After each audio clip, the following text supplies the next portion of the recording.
How's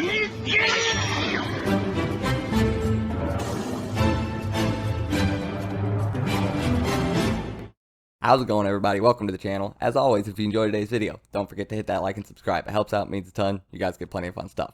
So, getting right into it, why do I think Maki is going to be so incredibly important going forward in the series? Well, we've been focusing on her a lot recently. She's gotten a buff, a pretty huge buff, but there's more specific reasons than just that. One of the main ones is the fact that, well, we know that she is immune to curse technique removal.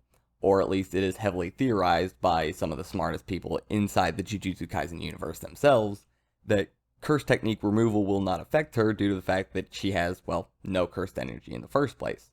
They are theorizing that it takes cursed energy and a brain to be affected by curse technique removal, due to the limitations, how it works, why you need to actually be a part of the game, otherwise people just wouldn't do it in the first place. And it is also theorized that Panda will also not be affected because, well, Panda doesn't even have a brain. He just has 3 cores and cursed energy. So, yes, Panda will also probably be able to do some of the things that Maki is going to do, but I feel like there are some very obvious reasons as to why Maki will play a much more important role than Panda will going into the culling game. The first one of these is the fact that Maki shares the same heavenly restriction as Toji Zenin, and she has just recently in the most gotten a huge buff to put her much closer to Toji's level. I don't know if she is exactly as strong, a little bit weaker. It's kind of undeterminable right now. Either way, that doesn't really matter. What matters is she is pretty much a fully realized heavenly restriction, no cursed energy, just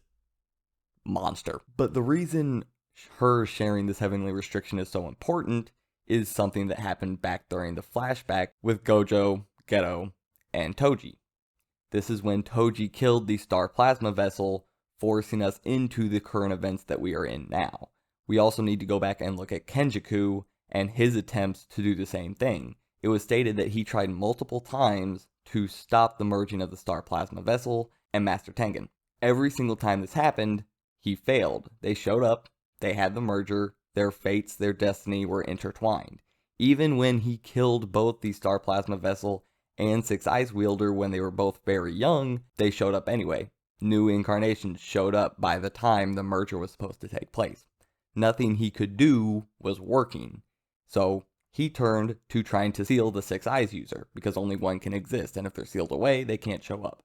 Well, we never got to figure out if that was going to work because Toji intervened himself. Somebody with no cursed energy, somebody who was unchained from the same binds and the same bonds that kept everybody else in this cycle. He was able to break their destiny, change their fate, because he was not intertwined with cursed energy itself, the same as Maki. So, jumping forward to current day, fate has been changed, destiny has been changed. It is not true that there was another star plasma vessel.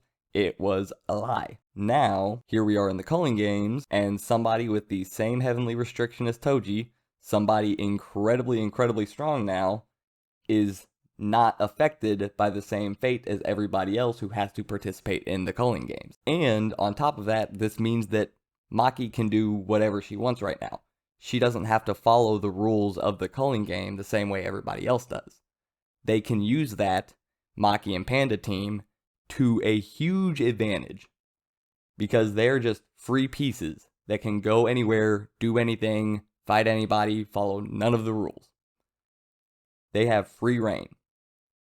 That is absolutely huge. And with Maki now being able to just swat away special grade sorcerers, or at least grade 1. I can't remember if they were all grade 1 or special grade 1, it doesn't matter. So having somebody that strong be free from all the restrictions and all the rules of the culling game, not being tied to cursed energy, she's set up to have one of the most, if not the most important rule going forward, at least for the time being.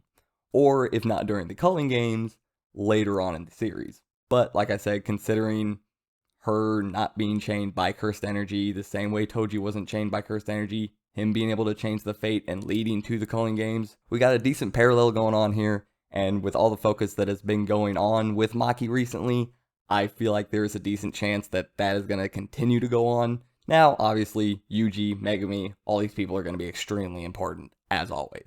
But Maki's going to be up there with the big boys. I mean, she kind of already is. So yeah. this was a fun one to think about. It's a fun one to make. I thought about it for a while, and I think it makes a lot of sense. I think a lot of things are pointing towards this, and I absolutely can't wait because, yeah, she's my favorite character. So I hope you guys enjoyed, and I'll see you next time. I'm out.